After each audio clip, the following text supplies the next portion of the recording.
बोलो श्री गुरुदेव भगवान की जय। प्यारे कृष्ण कन्हैया लाल की जय। श्री राधा वल्लभ लाल की जय। श्री ब्रह्म वैवर्त पुराण श्री कृष्ण जन्म खंड चल रहा है और आज है 31वां अध्याय। ब्रह्मा जी का मोहिनी के शाप से अपूज्य होना, इस शाप के निवारण के लिए उनका वैकुंठ धाम में जाना और वहाँ अन्य ब्रह्माओं के दर्शन से उनके अभिमान का दूर होना। तदनंतर श्री राधिका ने पूछा, श्याम सुंदर, ब्रह्मा जी को क्यों और किससे शाप प्राप्त हुआ? श्री कृष्ण बोले, प्रिय, एक बार मोहिनी ने ब्रह्मा जी से मिलन की प्रार्थना की। बहुत समय तक उसका इसके लिए प्रयास चलता रहा, परंतु ब्रह्मा जी ने उसके इस प्रस्ताव को ठुकरा दिया और एक दिन मुनियों के सामने मोहिनी का उपहास किया। इससे मोहिनी कुपित हो उठी और शाप देती हुई बोली, ब्रह्मन, मैं आपकी दासी के समान हूँ, विनयशील हूँ और दैववश आपकी शरण में आई हूँ, तो भी आप घमंड में आकर मेरी हंसी उड़ा रहे हैं। अतः सुदीर्घ काल के लिए आप अपूजनीय हो जाएं। स्वयं भगवान श्री हरि शीघ्र ही आपके दर्प का दलन करेंगे। अन्य देवताओं की प्रत्येक युग में वार्षिक पूजा होगी, किंतु आपकी नहीं होगी। इस कल्प में या कल्पांतर में, इस देह में अथवा देहांतर में फिर आपकी पूजा नहीं होगी। अब तक जो हो गई सो हो गई। यूँ कहकर मोहिनी शीघ्र ही कामलोक में गई और पुनः सचेत होने पर अपने कुकृत्य को याद करके विलाप करने लगी। जगत विधाता ब्रह्मा मोहिनी का शाप सुनकर कांप उठे, उनका मस्तक झुक गया। उस समय कल्याणकारी मुनियों ने उन्हें एक उपाय बताया, आप भगवान वैकुंठनाथ की शरण में जाइए। ऐसा कहकर वे ऋषि मुनि अपने अपने आश्रमों को चले गए। तत्पश्चात ब्रह्मा जी मेरे ही दूसरे स्वरूप परम शांत कमलाकांत श्यामवर्ण भगवान नारायण की शरण में गए। वहाँ जाकर खिन्न बदन होकर चार भुजाधारी श्रीहरि को प्रणाम करके वे जगत श्रेष्ठा ब्रह्मा उनके पास ही बैठे। उन्होंने विपत्ति से उबारने वाले दया सिंधु दीन बंधु भगवान से अपने आगमन का रहस्य बताया। वह सारा रहस्य सुनकर भगवान विष्णु हंसते हुए बोले, श्री नारायण ने कहा, लोकनाथ, क्षण भर ठहरो। इसी बीच में कोई शीघ्रगामी द्वारपाल श्री हरि के सामने आया और उन्हें प्रणाम करके बोला, भगवान, दूसरे किसी ब्रह्मांड के अधिपति दशमुख ब्रह्मा स्वयं पधार कर द्वार पर खड़े हैं। वे आपके महान भक्त हैं और आपका दर्शन करने के लिए ही आए हैं। द्वारपाल की यह बात सुनकर भगवान नारायण ने उक्त ब्रह्मा जी को भीतर बुला लाने के लिए उसे अनुमति दे दी। द्वारपाल की आज्ञा से ब्रह्मा जी ने भीतर आकर भक्तिभाव से भगवान की स्तुति की। उन्होंने ऐसे ऐसे अति विचित्र स्तोत्र सुनाए जो चतुर्मुख ब्रह्मा जी ने कभी नहीं सुने थे। स्तुति करके भगवान विष्णु की आज्ञा पाकर वे चतुर्मुख ब्रह्मा को पीछे करके बैठे। तदनंतर भगवान नारायण ने अपने चार भुजाधारी द्वारपालों से कहा, जो कोई आगंतुक सज्जन हो उन्हें आदरपूर्वक भीतर ले आओ। वृंदावन विनोदिनी। इसी समय वहाँ अत्यंत विनीत भाव से स्वयं शतमुख ब्रह्मा का आगमन हुआ। उन्होंने भी अत्यंत सुंदर दिव्य स्तोत्रों द्वारा गूढ़ भाव से भगवान का स्तवन किया। उनके मुख से निकले हुए श्रेष्ठ स्तोत्र सभी के लिए अश्रुतपूर्व सर्वथा नवीन थे। वे भी स्तुति के पश्चात भगवान की आज्ञा पाकर पहले के आए हुए दोनों ब्रह्माओं के आगे बैठ गए। इसके बाद दूसरे किसी ब्रह्मांड के अधिपति सहस्रमुख ब्रह्मा श्री हरि के सामने उपस्थित हुए। उन्होंने भी भक्ति भाव से मस्तक झुकाकर किसी के द्वारा भी अब तक नहीं सुने गए उत्तम स्तोत्रों से भगवान की स्तुति की। तत्पश्चात वे भी आज्ञा पाकर सबसे आगे बैठे। उनसे श्रीहरि ने समस्त ब्रह्मांडों के ब्रह्माओं और उनके राज्य में रहने वाले देवताओं का क्रमशः कुशल समाचार पूछा। उन सब ब्रह्माओं को देखकर अपने को विष्णु तुल्य मानने वाले चतुर्मुख ब्रह्मा का घमंड चूर चूर हो गया। इसके बाद श्रीहरि ने विभिन्न ब्रह्मांडों में रहने वाले अन्य ब्रह्माओं के भी दर्शन कराए। उन्हें देखकर चतुर्मुख ब्रह्मा मृतक तुल्य हो गए। उस समय भगवान ने कहा, मुझ नारायण के शरीर में जितने रोम हैं उतने ही ब्रह्मांड और उतने ही ब्रह्मा विद्यमान हैं। यह सुनकर वे सभी आगंतुक ब्रह्मा नारायण को प्रणाम करके शीघ्र ही अपने अपने स्थान को चले गए। चतुर्मुख ब्रह्मा जी ने अपने को अत्यंत छोटा तथा अल्प राज्य का अधिपति माना। लज्जा से उनका सिर झुक गया और वे भगवान विष्णु के चरणों में पड़ गए।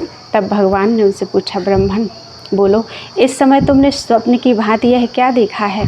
उनका प्रश्न सुनकर ब्रह्मा जी बोले, प्रभु, भूत, वर्तमान और भविष्य सारा जगत आपकी माया से ही उत्पन्न हुआ है। यूँ कहकर चतुर्भुज ब्रह्मा बैकुंठ की सभा में लज्जा का अनुभव करते हुए चुप हो गए। तब सर्व अंतर्यामी भगवान श्री हरि ने उनके शाप निवारण का उपाय किया। बोलो वृंदावन बिहारी लाल की जय। अध्याय 31 से 33 पूरा हो गया है एक साथ। 34वां अध्याय, गंगा की उत्पत्ति तथा महिमा। श्री कृष्ण कहते हैं, प्रिय, इसी बीच में भगवान शंकर वहाँ उपस्थित हुए। उनके मुख पर मुस्कुराहट थी। वे सारे अंगों में विभूति लगाए वृषभराज नंदिकेश्वर की पीठ पर बैठे थे। व्याघ्र चर्म का वस्त्र, सर्पमय यज्ञोपवीत, सिर पर सुनहरे रंग की जटा का भार, ललाट में अर्धचंद्र, हाथों में त्रिशूल, पट्टिश तथा उत्तम खड्वांग धारण किए, श्रेष्ठ रत्नों के सार तत्व से निर्मित स्वर यंत्र लिए भगवान शिव शीघ्र ही वाहन से उतरे और भक्ति भाव से मस्तक झुकाकर कमलाकांत को प्रणाम करके उनके वाम भाग में बैठे। फिर इंद्र आदि समस्त देवता, मुनि, आदित्य, वसु, रुद्र, मनु, सिद्ध और चारण वहाँ पधारे। उन सब ने पुरुषोत्तम की स्तुति की। उस समय उनके सारे अंग पुलकित हो रहे थे। फिर समस्त देवताओं ने सिर झुकाकर भगवान शिव को प्रणाम किया। तदनंतर स्वर यंत्र लिए भगवान शंकर ने सुमधुर ताल स्वर के साथ संगीत आरंभ किया। प्रिय, उसमें हम दोनों के गुणों तथा राज संबंधी सुंदर पदों का गान होने लगा। मन को मोह लेने वाले सामयिक राग कंठ की एक तानता, एक मनोहर मान, गुरु लघु के क्रम से पदभेद,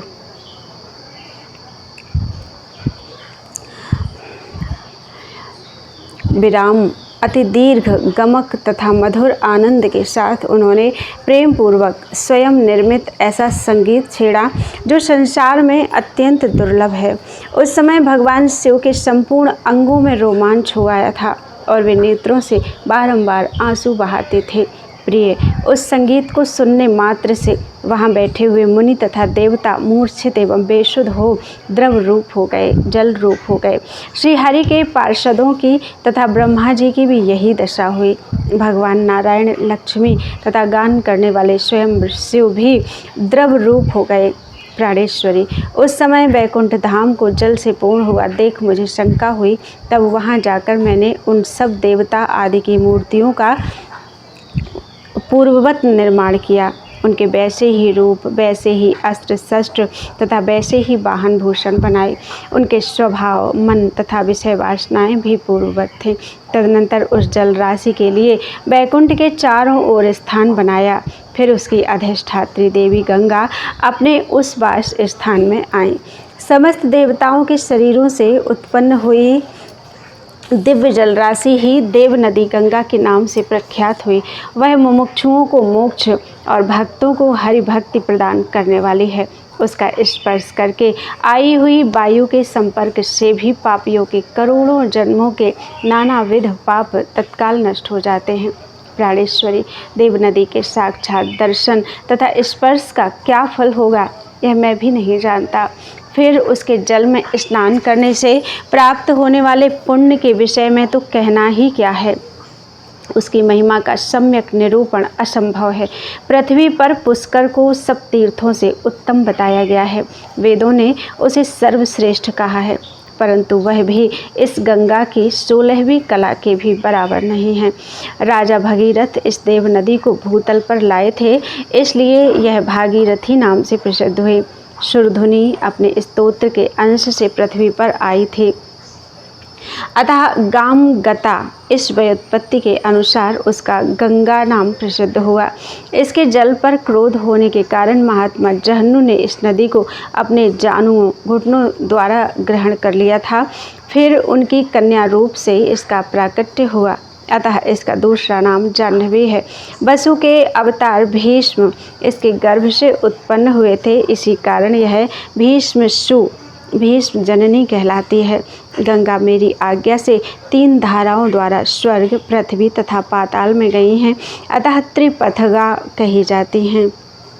इसकी प्रमुख धारा स्वर्ग में है, वहाँ इसे मंदाकिनी कहते हैं। स्वर्ग में इसका पाट 1 योजन चौड़ा है और यह 10,000 योजन की दूरी में प्रवाहित होती हैं। इसका जल दूध के समान स्वच्छ एवं स्वादिष्ट है तथा इसमें सदा ऊंची ऊंची लहरें उठती रहती हैं। बैकुंठ से यह ब्रह्मलोक में और वहां से स्वर्ग में आई हैं। स्वर्ग से चलकर हिमालय के शिखर पर होती हुई यह प्रसन्नतापूर्वक पृथ्वी पर उतरी हैं। इसकी उस धारा का नाम अलकनंदा है। यह क्षार समुद्र में जाकर मिली है। इसकी जलराशि शुद्ध स्फटिक के समान स्वच्छ तथा अत्यंत वेगवती है। यह पापियों के पाप रूपी सूखे काठ को जलाने के लिए अग्नि रूपणी है। इसी ने राजा सगर के पुत्रों को निर्वाण मोक्ष प्रदान किया है। यह वैकुंठ धाम तक जाने के लिए श्रेष्ठ सोपान है। यदि मृत्यु काल में पहले पुण्यात्मा सत्पुरुषों के चरणों को धोकर उस चरणोदक को मुमूर्षु मनुष्य के मुख में दिया जाए तो उसे गंगा जल पीने का पुण्य होता है। ऐसे पुण्यात्मा सत्पुरुष गंगा रूपी सोपान पर आरूढ़ हो निरामय पद वैकुंठ धाम को प्राप्त होते हैं। वे ब्रह्मलोक तक को लांघ कर विमान पर बैठे हुए निर्बाध गति से ऊपर के लोक वैकुंठ में चले जाते हैं। यदि दैववश पूर्व कर्म के प्रभाव से पापी पुरुष गंगा में डूब जाएं तो वे शरीर में जितने रोए हैं उतने दिव्य वर्षों तक भगवत धाम में सानंद निवास करते हैं। तदनंतर उन्हें निश्चय ही अपने पाप पुण्य का फल भोगना पड़ता है, परंतु वह भोग स्वल्प काल में ही पूरा हो जाता है। तत्पश्चात भारतवर्ष में पुण्यवानों के घर में जन्म ले निश्चल भक्ति पाकर वे भगवत स्वरूप हो जाते हैं। जो शुद्धि के लिए यात्रा करके देवेश्वरी गंगा में नहाने के लिए जाता है वह जितने पग चलता है उतने वर्षों तक अवश्य ही वैकुंठ धाम में आनंद भोगता है। यदि आनुषंगिक रूप से भी गंगा को पाकर कोई पापयुक्त मनुष्य उसमें स्नान करता है तो वह उस समय सब पापों से मुक्त हो जाता है। यदि वह फिर पाप में लिप्त ना हो तो निष्पाप ही रहता है। कलयुग में 5,000 वर्षों तक भारतवर्ष में गंगा की साक्षात स्थिति है। उसके विद्यमान होते हुए कली का क्या प्रभाव रह सकता है। कली में 10,000 वर्षों तक मेरी प्रतिमाएं तथा पुराण रहते हैं। उनके होते हुए वहाँ कली का प्रभाव क्या हो सकता है। गंगा की जो धारा पाताल लोक को जाती है उसका नाम भोगवती है। वह सदा दुग्ध फेन के समान स्वच्छ तथा अत्यंत वेगवती है। अमूल्य रत्नों तथा श्रेष्ठ मणियों की वह सदा खान बनी रहती है। सुस्थिर यौवन वाली नाग कन्याएं उसके तट पर सदा ही क्रीड़ा करती हैं। स्वयं देवी गंगा वैकुंठ को चारों ओर से घेर कर सदा प्रवाहित होती रहती हैं। मेरी इस पुत्री का विनाश प्रलय काल में भी नहीं होता। उसका परम मनोहर दिव्य तट नाना रत्नों की खान है। इस प्रकार गंगा के जन्म का सारा पुण्यदायक प्रसंग मैंने कह सुनाया। अब ब्रह्मा जी को मोहिनी के श्राप से किस प्रकार छुटकारा मिला यह सुनो। बोलो वृंदावन बिहारी लाल की जय। गंगा स्नान से ब्रह्मा जी को मिले हुए शाप की निवृत्ति, गोलोक में ब्रह्मा जी को भारती की प्राप्ति, भारती सहित ब्रह्मा जी का अपने लोक में प्रवेश, भगवान शिव के दर्पभंग की कथा, बृकासुर से उनकी रक्षा, श्री राधिका के पूछने पर श्री कृष्ण के द्वारा शिव जी के तत्व रहस्य का निरूपण। अध्याय 35। भगवान श्री कृष्ण कहते हैं, प्रिय, तदनंतर सबने गंगा को देखकर मेरी माया मानी। उस समय नारायण ने कृपापूर्वक ब्रह्मा जी से कहा। श्री नारायण बोले, चतुर्मुख, उठो, जाओ, तुम्हारा कल्याण होगा। तुम्हें शाप लगा है, अतः मेरी आज्ञा से इस गंगा में स्नान करके पवित्र हो जाओ। यद्यपि तुम स्वयं पवित्र हो और वे समस्त तीर्थ तुम वैष्णवपति का स्पर्श प्राप्त करना चाहते हैं, तथापि प्रकृति की अवहेलना करने, हंसी उड़ाने से तुम्हें शाप मिला है। अहंकार सभी के लिए पापों का बीज और अमंगलकारी होता है। तुम शीघ्र मेरे परात्पर धाम गोलोक को जाओ, वहाँ प्रकृति की अंश रूपा मंगलदायिनी भारती को पाओगे। कल्याण सृष्टि की बीज रूपी प्रकृति को अपनाओ। अहो, तुमने एक कल्प तक तप किया है, तो भी इस समय एक अप्सरा के शाप से कोई भी तुम्हारे मंत्र को नहीं ग्रहण करते हैं। अन्य देवताओं की पूजा में भी तुम्हारी ही पूजा होगी, क्योंकि तुम ही जगत के धारण पोषण करने वाले स्वात्माराम सर्वरूपी तथा सब और समस्त देहों में पूजा स्वरूप हो। उस समय मेरी आज्ञा मानकर जगत गुरु ब्रह्मा जी ने गंगा के जल में स्नान किया और मुझे प्रणाम करके वे शीघ्र ही गोलोक को चले गए। फिर समस्त देवता और मुनि भी प्रसन्नतापूर्वक अपने अपने स्थान को लौट गए। वे बारंबार मेरे परम निर्मल यश का गान कर रहे थे। ब्रह्मा जी ने गोलोक में जाकर मेरे मुखारविंद से निर्गत संपूर्ण विद्याओं की अधिदेवी सती भारती को प्राप्त किया।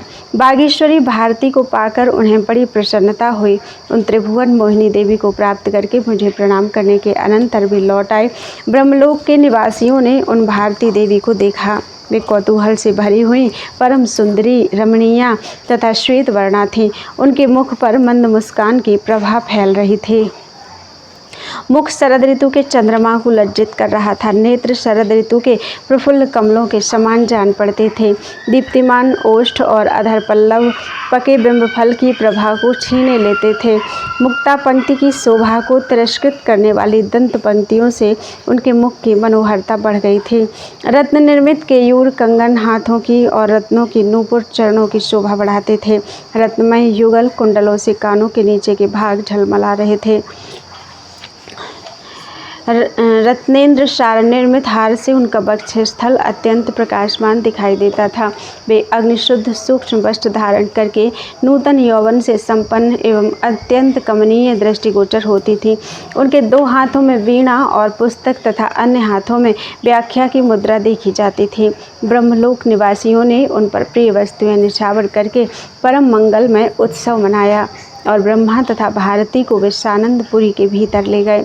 भगवान श्री कृष्ण कहते हैं, प्रिय, ब्रह्मांडों में जिन जिन लोगों को अपनी शक्ति पर गर्व होता है, उनके उस गर्व या अभिमान को जानकर मैं ही उन पर शासन करता हूँ, उनके घमंड को चूर कर देता हूँ, क्योंकि मैं सबका आत्मा और परात्पर परमेश्वर हूँ।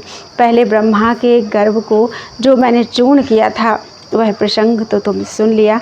अब शंकर, पार्वती, इंद्र, सूर्य, अग्नि, दुर्वासा तथा धन्वंतरी के अभिमान भंजन का प्रसंग क्रमशः सुनाता हूँ, सुनो। प्रिय, छोटे बड़े जो भी लोग हैं, उनके इस तरह के गर्व को मैं अवश्य चूर्ण कर देता हूँ। स्वयं शिव मेरे अंश हैं, जगत के संहारक हैं और मेरे ही समान तेज, ज्ञान तथा गुण से परिपूर्ण हैं। प्रिय, योगी लोग उनका ध्यान करते हैं। वे योगींद्रों के गुरु के भी गुरु हैं तथा ज्ञान आनंद स्वरूप हैं। उनकी कथा कहता हूँ, सुनो। 60 सहस्र युगों तक दिन रात तपस्या करके मेरी कला से पूर्ण भगवान शिव तप और तेज में मेरे समान हो गए, सनातन तेज की राशि हो गए। उनमें करोड़ों सूर्यों के समान प्रकाश प्रकट हुआ। वे भक्तों की मनोवांछा पूर्ण करने के लिए कल्प वृक्ष रूप हो गए। योगींद्र गण दीर्घ काल तक उनके तेज का ध्यान करते करते उनके भीतर अत्यंत सुंदर स्वरूप का साक्षात्कार करने लगते हैं। उनकी अंग कांति शुद्ध स्फटिक के समान उज्ज्वल है। वे 5 मुखों से सुशोभित होते हैं और उनके प्रत्येक मुख में 3-3 नेत्र शोभा पाते हैं। हाथों में त्रिशूल और पट्टिस है। कटिभाग में व्याघ्र चर्ममय वस्त्र शोभा पाता है। वे श्वेत कमल के बीज की माला से स्वयं ही अपने आप का, अपने मंत्रों का जप करते हैं। उनके प्रसन्न मुख पर मंद हास्य की छटा छाई रहती है। वे परात्पर शिव मस्तक पर अर्धचंद्र का मुकुट तथा सुनहरे रंग की जटाओं का भार धारण करते हैं। उनका स्वरूप शांत है। वे तीनों लोकों के स्वामी तथा भक्तों पर अनुग्रह करने के लिए कातर रहने वाले हैं। अपने आप को परमेश्वर मानकर समस्त संपत्तियों के दाता होकर कल्पवृक्ष के समान सबको सारी मनोवांछित वस्तुएं देते हैं। जो जिस वस्तु की इच्छा करता है उसे वही वर देकर वे समस्त वरों के स्वामी हो गए हैं। इस प्रकार स्वात्माराम शिव अपनी ही लीला से अभिमान को अपनाकर गर्व युक्त हो गए। एक समय की बात है, ब्रक नामक दैत्य ब्रक नामक दैत्य ने शिवजी के केदार तीर्थ में 1 वर्ष तक दिन रात कठोर तपस्या की। कृपा निधान शिवजी प्रतिदिन कृपापूर्वक अभीष्ट वर देने के लिए उसके पास जाते थे, परंतु वह असुर किसी दिन भी वर नहीं ग्रहण करता था। वर्ष पूर्ण होने पर भगवान शंकर निरंतर उसके सामने उपस्थित रहने लगे। वे भक्ति पास से बंधकर वर देने के लिए उद्यत हो क्षण भर भी वहाँ से अन्यत्र न जा सके।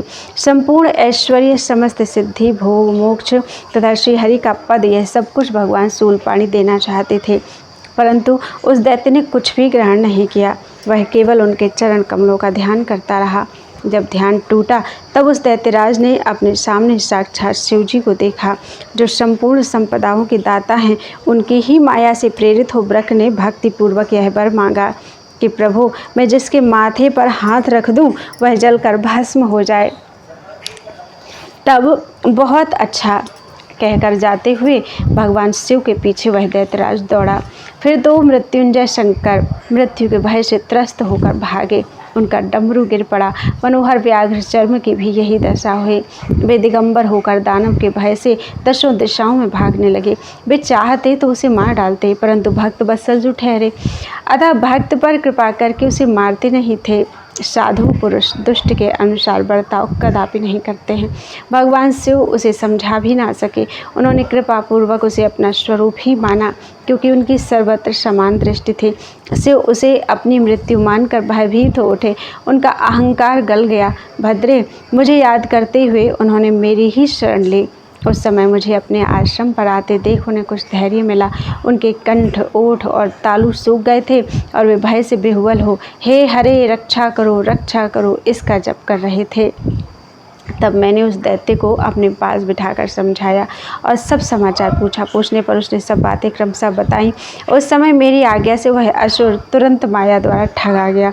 मैंने उसको यह कहकर मोह में डाल दिया कि तुम अपने सिर पर हाथ रखकर परीक्षा तो करो कि यह बात सत्य है या नहीं। उसने अपने मस्तक पर हाथ रखा और तत्काल जलकर भस्म हो गया। तब सिद्ध, सुरेंद्र, मुनीन्द्र और मनु प्रसन्नतापूर्वक उत्तम भक्तिभाव से मेरी स्तुति करने लगे और शिव जी लज्जित हो गए। उनका गर्व चूर्ण हो गया। फिर मैंने उन्हें समझाया और वे अपने स्थान को गए। इसी तरह गर्भ में भरे हुए रुद्र भयानक असुर त्रिपुर का वध करने के लिए गए। वे मन ही मन यह समझकर कि मैं तो समस्त लोगों का संहारक हूँ, फिर मेरे सामने इस पतंगे के समान दैत्य की क्या विशात है, युद्ध क्षेत्र में गए। उस समय उन्होंने मेरे दिए हुए त्रिशूल तथा श्रेष्ठ कवच को साथ नहीं लिया था। उनका त्रिपुर के साथ 1 वर्ष तक दिन रात युद्ध होता रहा, किंतु कोई भी किसी पर विजय नहीं पा सका। सम्रांगण में दोनों समान सिद्ध हुए। प्रिय, पृथ्वी पर युद्ध करके दैत्यराज माया से बहुत ऊंचाई पर 50 करोड़ योजन ऊपर उठ गया। साथ ही विश्वनाथ शंकर भी उस दैत्य का वध करने के लिए तत्काल ऊपर को उठे। वहाँ निराधार स्थान पर 1 मास तक युद्ध चलता रहा। भयानक संग्राम हुआ। अंत में शिवजी को उठाकर उस दैत्य ने भूतल पर दे मारा। रथ सहित रुद्र के धराशायी हो जाने पर देवर्षिगण भयभीत होकर मेरी स्तुति करने लगे और बार बार बोले, श्री कृष्ण रक्षा करो। भय का कारण उपस्थित हुआ जान शिवजी ने निर्भयतापूर्वक मेरा ही स्मरण किया। उन्होंने संकट काल में मेरे ही दिए हुए स्तोत्र से भक्तिपूर्वक मेरा स्तवन किया। उस समय अपनी कला द्वारा शीघ्र ही विषम रूप धारण करके मैंने सोते शंकर को सींगों से उठाया और उन्हें अपना कवच तथा शत्रु मर्दन सूल दिया। उसे पाकर उन्होंने दानवों के उस अत्यंत ऊंचे स्थान त्रिपुर को, जो आकाश में निराधार टिका हुआ था, मेरे दिए हुए शूल से नष्ट कर दिया। इसके बाद शिव ने मुझे दर्पहंता का ही बारंबार लज्जापूर्वक स्तवन किया। दैत्यराज त्रिपुर उसी क्षण चूर चूर होकर पृथ्वी पर गिर पड़ा। यह देखकर सब देवता और मुनि प्रसन्नतापूर्वक शिव जी की स्तुति करने लगे। तब से भगवान शंकर ने विघ्न के बीज स्वरूप दर्प को त्याग दिया। वे ज्ञानानंद स्वरूप से स्थित हो सब कर्मों में निर्लिप्त भाव से संलग्न रहने लगे। तदनंतर मैं अपने प्रिय भक्त शंकर को विष रूप से भी पीठ पर वहन करने लगा, क्योंकि तीनों लोकों में शिवजी से बढ़कर प्रियतम मेरे लिए कोई दूसरा नहीं था, कोई नहीं है। ततो हम वृष रूपेण वहामि तेन तं प्रियं मम प्रियतमो नास्ति त्रैलोक्ये येषु शिवात्परः। ब्रह्मा मेरे मन स्वरूप, महेश्वर मेरे ज्ञान स्वरूप और मूल प्रकृति ईश्वरी भगवती दुर्गा मेरी बुद्धि रूपा हैं। निद्रा आदि जो जो शक्तियाँ हैं वे शक्ति सब प्रकृति की कलाएँ हैं। साक्षात सरस्वती मेरी वाणी की अधिष्ठात्री देवी हैं। कल्याण के अधिदेवता गणेश जी मेरे हर्ष हैं। स्वयं धर्म परमात्मा हैं तथा अग्निदेव मेरे भक्त हैं। गोलोक के संपूर्ण निवासी मेरे समस्त ऐश्वर्य के अधिदेवता हैं। उन सदा निद्राओं की अधिष्ठात्री देवी एवं प्राणों से भी अधिक प्यारी हैं। गोपांगनाएं तुम्हारी कलाएं हैं, अनेक मुझे प्यारी हैं। गोलोक निवासी समस्त लोग मेरे सूर्य और वायु मेरे प्राण हैं। वरुण जल के अधिदेवता तथा पृथ्वी मेरे मल से प्रकट हुई है। मेरे शरीर का शून्य भाग ही महाकाश कहा गया है। काम की उत्पत्ति मेरे मन से हुई है। इंद्र आदि सब देवता मेरी कला के अंशांश से प्रकट हुए हैं। सृष्टि के बीज रूप जो महत आदि तत्व हैं उन सब का बीज रूप आश्रयहीन आत्मा मैं स्वयं ही हूँ। कर्म भोग का अधिकारी जीव मेरा प्रतिबिंब है। मैं साक्षी और निरीह हूँ, किसी कर्म का भोगी नहीं हूँ। मुझ स्वेच्छामय परमेश्वर का यह शरीर भक्तों के ध्यान के लिए है। एकमात्र परात्पर परमेश्वर मैं ही प्रकृति हूँ और मैं ही पुरुष हूँ। श्री राधिका ने पूछा, भगवान आप सब तत्वों के ज्ञाता, सबके बीज और सनातन पुरुष हैं। समस्त संदेहों का निवारण करने वाले प्रभु मेरे अभीष्ट प्रश्न का समाधान कीजिए। भगवान शंकर संपूर्ण ज्ञानों के अधिदेवता, समस्त तत्वों के ज्ञाता, मृत्युंजय, काल के भी काल तथा आपके ही तुल्य हैं, महान हैं। फिर वे अपने सारे अंगों में विभूति क्यों लगाते हैं? पंचमुख और त्रिलोचन क्यों कहलाते हैं? दिगंबर और जटाधारी क्यों हैं? सर्प समुदाय से क्यों विभूषित होते हैं? वे देवेंद्र श्रेष्ठ वाहन छोड़कर वृषभ के द्वारा क्यों भ्रमण करते हैं? रत्नसार निर्मित आभूषण क्यों नहीं धारण करते हैं? अग्निशुद्ध दिव्य वस्त्र को त्याग कर व्याघ्र चर्म क्यों पहनते हैं? पारिजात छोड़कर धतूरे के फूल क्यों धारण करते हैं? उन्हें मस्तक पर रत्नमय किरीट धारण करने की इच्छा क्यों नहीं होती? जटा पर ही उनकी अधिक प्रीति क्यों है? दिव्य लोक छोड़कर उन प्रभु को शमशान में रहने की अभिलाषा क्यों होती है? चंदन, अगुरु, कस्तूरी तथा सुगंधित पुष्पों को छोड़कर वे बिल्व पत्र तथा बिल्व काष्ठ के अनुलेपन की स्पृहा क्यों रखते हैं? मैं यह सब जानना चाहती हूँ। प्रभु आप विस्तार के साथ इसका वर्णन करें। नाथ, इसे सुनने के लिए मेरे मन में कौतूहल बढ़ रहा है, इच्छा जाग उठी है। राधिका की यह बात सुनकर मधुसूदन ने हंसते हुए उन्हें अपने समीप बिठा लिया और कथा कहना आरंभ किया। श्री कृष्ण बोले, प्रिय, पूर्णतम महेश्वर ने 60,000 युगों तक तप करते हुए मन के द्वारा सानंद मेरा ध्यान किया। तत्पश्चात वे तपस्या से विरत हो गए। इसी बीच उन्होंने मुझे सामने खड़ा देखा। अत्यंत कमनीय अंग, किशोर अवस्था और परम उत्तम श्याम सुंदर रूप, सब कुछ अनिर्वचनीय था। मेरे उस रूप को देखकर त्रिलोचन के लोचन तृप्त ना हो सके। वे एकटक नेत्रों से देखते रहे तथा भक्ति के उद्रेक से प्रेम विह्वल हो महाभक्त शिव जी रोने लगे। उन्होंने सोचा, सहस्रमुख शेषनाग तथा चतुर्मुख ब्रह्मा बड़े भाग्यवान हैं जिन्होंने बहुसंख्यक नेत्रों से भगवान के मनोहर रूप का दर्शन करके अनेक मुखों से उनकी स्तुति की है। मैं ऐसे स्वामी को पाकर 2 ही नेत्रों से इनके रूप को क्या देखूं और एक ही मुख से इनकी क्या स्तुति करूं? इस बात को उन्होंने 4 बार दोहराया। तपस्वी शंकर के मन ही मन इस प्रकार संकल्प करने पर उनके 4 मुख और प्रकट हो गए तथा पहले के मुख को लेकर पंचम संख्या की पूर्ति हो गई। उनका एक एक मुख 3-3 नेत्रों से सुशोभित होने लगा, इसलिए वे पंचमुख और त्रिलोचन नाम से प्रसिद्ध हुए। शिवजी की स्तुति की अपेक्षा मेरे रूप के दर्शन में ही अधिक प्रेम है, इसलिए उनके नेत्र ही अधिक प्रकट हुए। उन ब्रह्म स्वरूप शिव के वे 3 नेत्र सत्व, रज तथा तम नामक 3 गुण रूप हैं। इसका कारण सुनो। भगवान शिव सात्विक अंश वाली दृष्टि से देखते हुए सात्विक जनों की, राजस दृष्टि से राजसिक लोगों की तथा तामस दृष्टि से तमोगुणी लोगों की रक्षा करते हैं। संहार करता हर के ललाटवर्ती तामस नेत्र से पीछे चलकर संहार काल में क्रोधपूर्वक संवर्तक अग्नि का आविर्भाव होता है। वे अग्निदेव करोड़ों तारों के बराबर ऊंचे, करोड़ों सूर्यों के समान प्रकाशमान तथा विशाल लपटों से युक्त हो अपनी जीभ लपलपाते हुए तीनों लोगों को दग्ध कर देने में समर्थ हैं।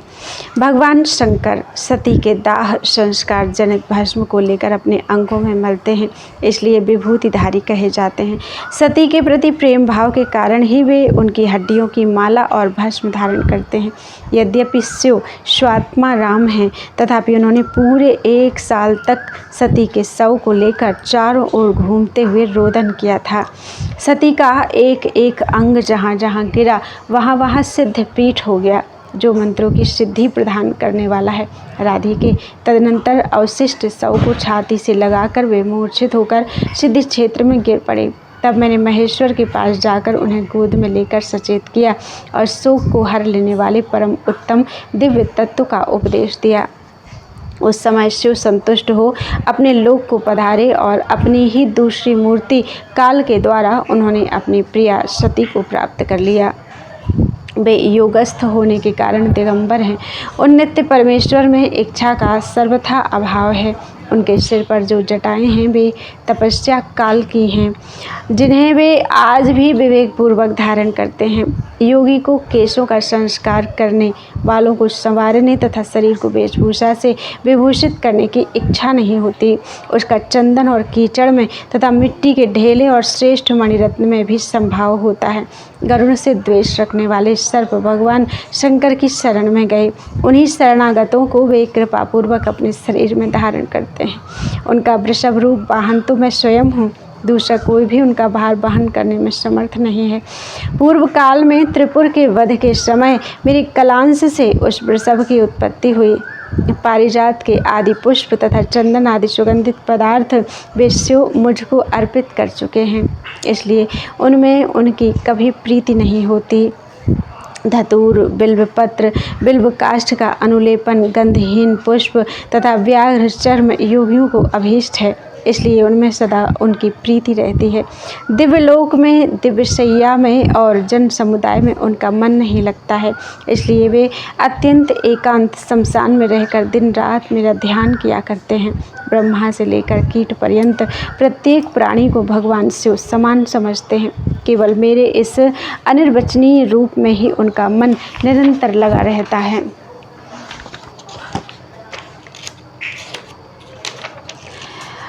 ब्रह्मा जी का पतन हो जाने पर भी शूलपाणी शंकर का क्षय नहीं होता। उनकी आयु का प्रमाण मैं भी नहीं जानता, फिर श्रुति क्या जानेगी। मृत्युंजय शिव ज्ञान स्वरूप हैं, वे मेरे तेज के समान शूल धारण करते हैं। मेरे बिना कोई भी शंकर को जीत नहीं सकता। शंकर मेरे परम आत्मा हैं, शिव मेरे लिए प्राणों से भी बढ़कर हैं। उन त्रिलोचन में मेरा मन सदा लगा रहता है। भगवान भाव से बढ़कर मेरा प्रिय और कोई नहीं है। राधे, मैं गोलोक और वैकुंठ में नहीं रहता, तुम्हारे वक्ष में भी वास नहीं करता। मैं तो सदा शिव के प्रेम पास में बंधकर उन्हीं के हृदय में निरंतर निवास करता हूँ। शंकरः परमात्मा मे प्राणेभ्योऽपि परः शिवः त्रयम्बके मन्मनः सस्वन् न प्रियो मे भवत्परः न सर्वसामि गो न संवसामि गोलोके वैकुण्ठे तव वक्षसि सदाशिवस्य हृदये निबद्धः प्रेम पाशतः। शंकर अपने 5 मुखों द्वारा मीठी तान के साथ सदा मेरी गाथा का स्वर सिद्ध गान किया करते हैं, इसीलिए मैं उनके समीप रहता हूँ। वे योग द्वारा भ्रूभंग की लीला मात्र से ब्रह्मांड समुदाय की सृष्टि तथा संहार करने में समर्थ हैं। शंकर से बढ़कर दूसरा कोई योगी नहीं है, जो अपने दिव्य ज्ञान से भ्रूभंग लीला द्वारा नष्ट हुए मृत्यु और काल आदि की पुनः सृष्टि करने में समर्थ हैं। उन शंकर से बढ़कर कोई ज्ञानी नहीं है। वे मेरी भक्ति, दास्य भाव, मुक्ति, समस्त संपत्ति तथा संपूर्ण सिद्धि को भी देने में समर्थ हैं। अतः शंकर से बढ़कर कोई दाता नहीं है। वे 5 मुखों से दिन रात मेरे नाम और यश का गान करते हैं और निरंतर मेरे स्वरूप का ध्यान करते रहते हैं।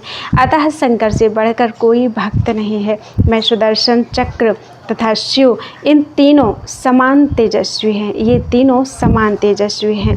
मैं सुदर्शन चक्र तथा शिव। सृष्टिकर्ता ब्रह्मा भी योग और तेज में हम लोगों की समानता नहीं करते हैं प्रिय। इस प्रकार मैंने शंकर के निर्मल यश का पूर्णतः वर्णन किया, तथापि उनका भी दर्प दलित हुआ। और अब तुम क्या सुनना